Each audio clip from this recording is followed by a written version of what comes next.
episode starts simply enough with Tyr and Becca holding the fort while the rest of the crew is dispersed throughout the galaxies looking for spare parts. I can't help but point out how forced this premise is. We want Becca and Tyr to have alone time for the B-plot, but why is Becca on maintenance duty and Dylan doing the trading in the Maru? Doesn't the other way make sense? I suppose you could say Dylan doesn't trust Becca and Tyr to not just steal whatever they need, but we're pretty deep into Season 1 at this point. Dylan has broken off with Trance, while Rev and Harper are Sir is not appearing in this film, but he's interrupted by an attack. Trance finds a button dropped by the attackers. Dylan wakes up somewhere friendly looking. This lady is asking a whole bunch of weird questions, but finally nabs Dylan's attention. Don't you tell us about that mission? I don't know what you're talking about. Really? Then how did you get this? Something so illuminating demands a flashback. We finally meet Admiral Stark, who has been name-dropped throughout the series. She's the head of Argosy Special Operations before the fall, and thus Dylan's boss. She's here to offer him a mission. The only thing she can tell him is that 5 billion lives can be saved, and that none of them have to die if the mission goes correctly. Dylan finally realizes that this is an interrogation, and only gives his rank and serial number. For the record, this was information too nerdy even for the Andromeda Wiki. Yes, I bothered transcribing the whole thing once. We do hear one name, the Great Compass, the leader of this planet. We get another flashback, Dylan and Rade. Oh, did I spoil that for you? Have gotten the details.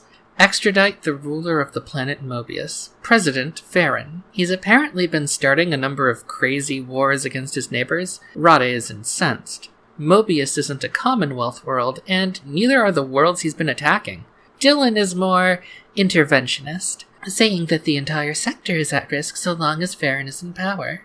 We meet Mr. May, their contact on Mobius. He's Farron's architect, and he runs down a list of great works he's designed, though Rade isn't in as good a mood as Dylan and Mr. May are. Then why don't you kill him and save us the trouble? Kill him? I was told that this... The truth, which is that this is a non-violent extraction, correct? If you say so. Back in the present, Dylan has a visitor. The Great Compass himself has come to oversee the interrogation.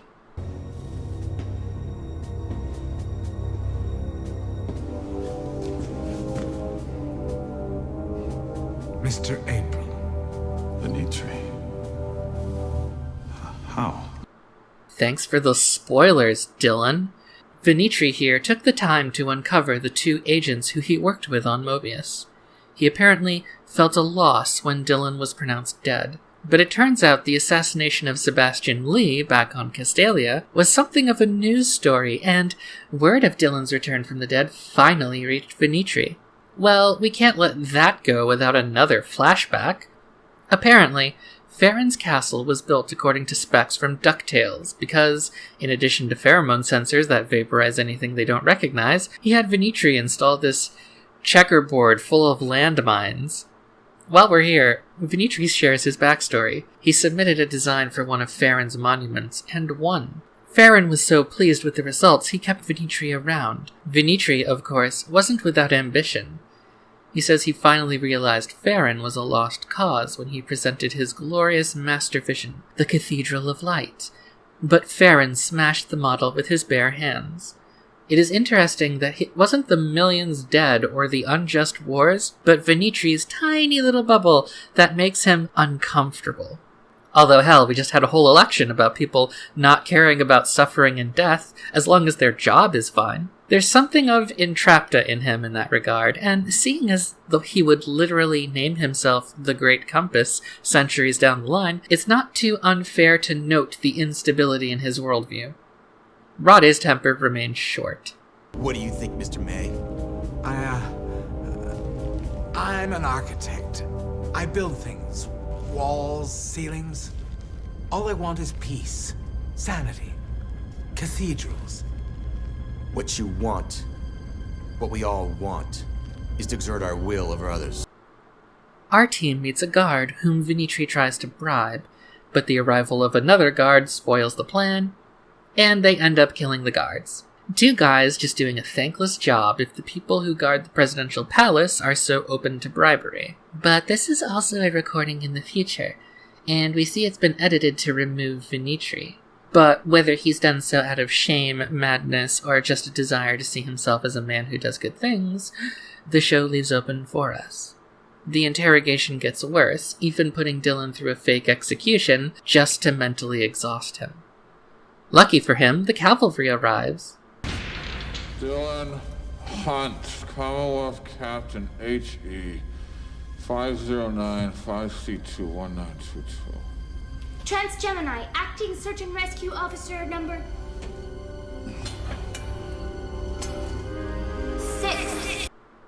The episode thus far has been grim and, frankly, a bit melodramatic, with even Sorbo delivering his lines like a stage play. But Trance is in peak form, being just so adorable.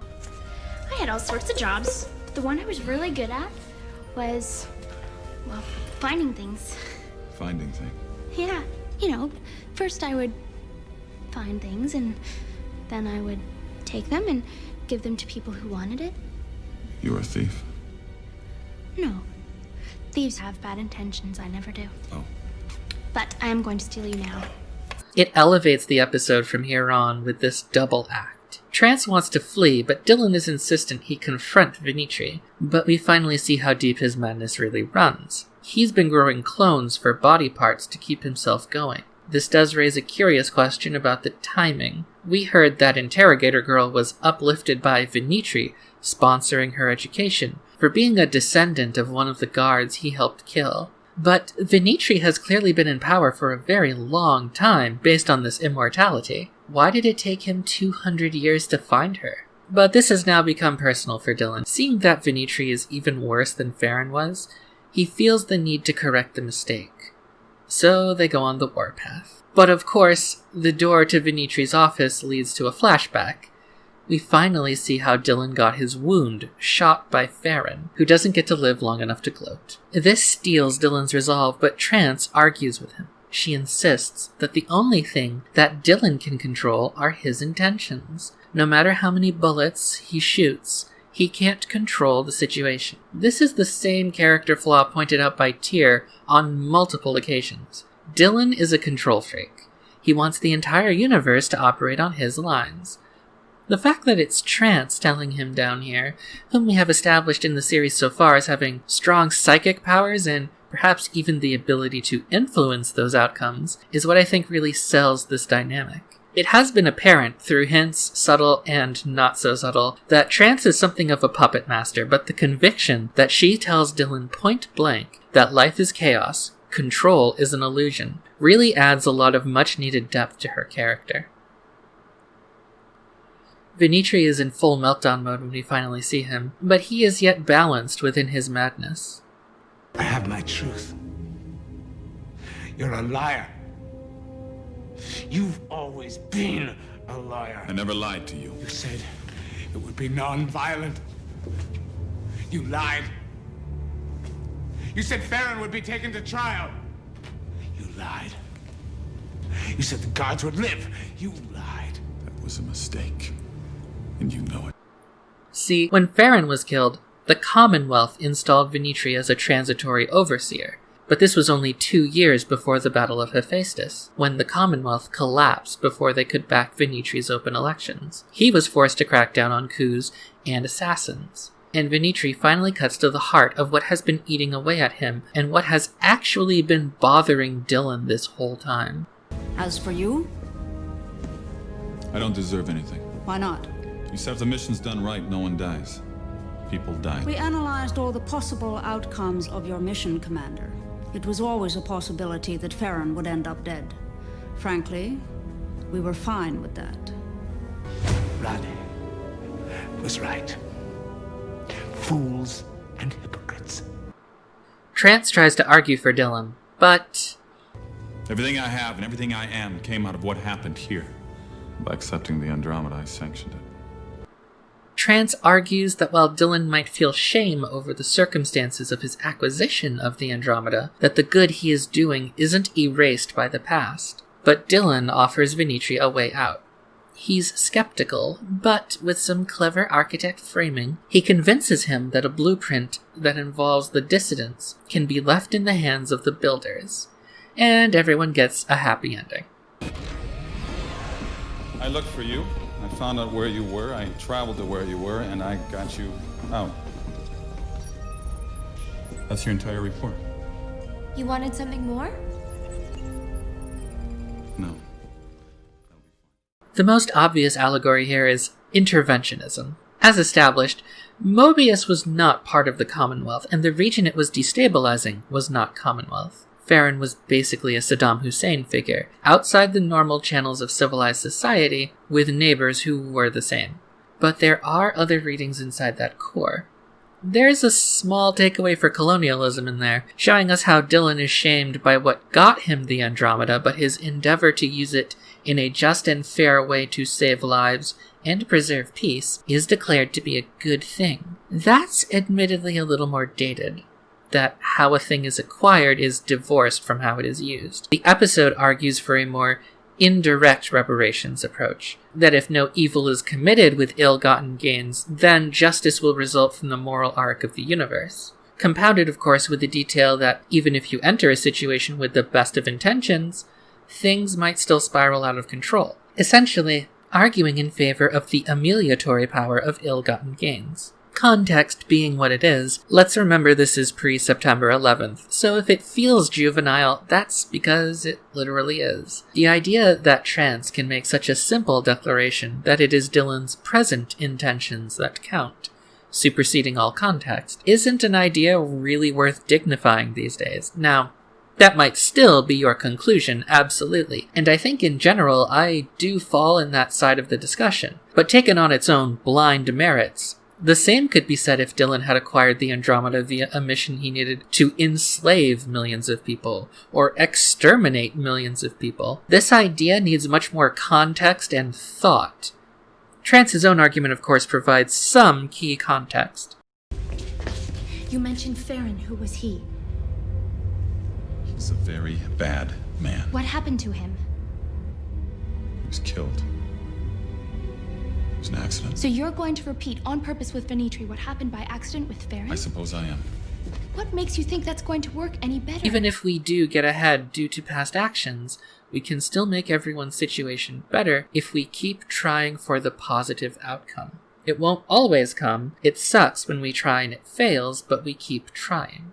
Where this moral message falls flat is with Dylan.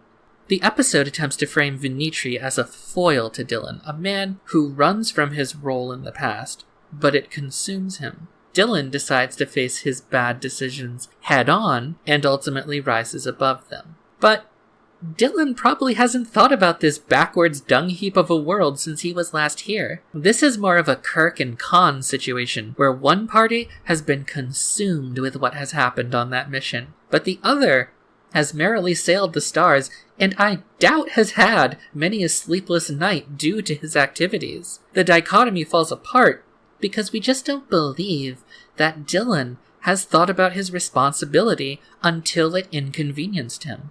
Forced perspective gets a mark of optional from me. Mobius will become an important, but off-screen, member of the Commonwealth, and none of the characters we meet today will be making any future appearance. Mobius becomes the spy network for the new Commonwealth, a fitting adaptation of the culture they've developed. And while the ideas the episode raises are complicated, this episode definitely falls into the preachy side of its morality play. It does pay some lip service to one competing point, but this is an issue with several sides to it, and a majority of them are just ignored so we can wrap up our 42 minutes in peace. A lot of time was dedicated to the Becca and Tyr subplot, who basically spent their whole time on the Andromeda, firing enough sexual tension at each other to bend a light, which is so engaging this is the first time I'm bringing it up.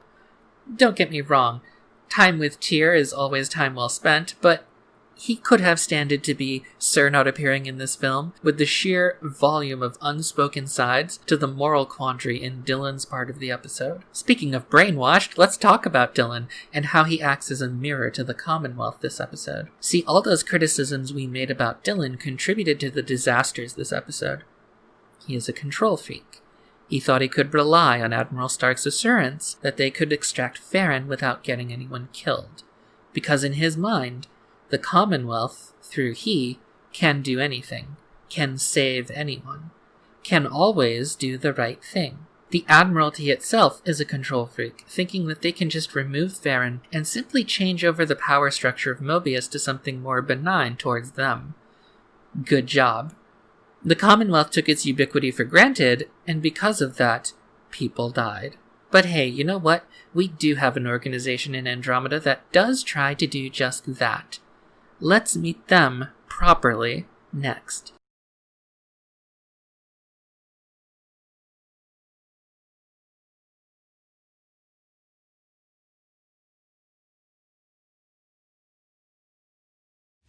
By divine grace, I touch the shadow and reveal the light. In light, there is truth. In truth, freedom from dark things. I am the darkness, become light. I am the darkness, become the truth.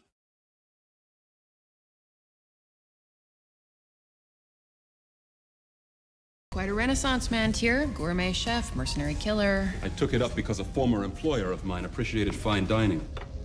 When he refused to pay me for one of my jobs, I prepared him a tiramisu laced with strychnine. As I recall, he quite enjoyed it. For precisely 12 seconds.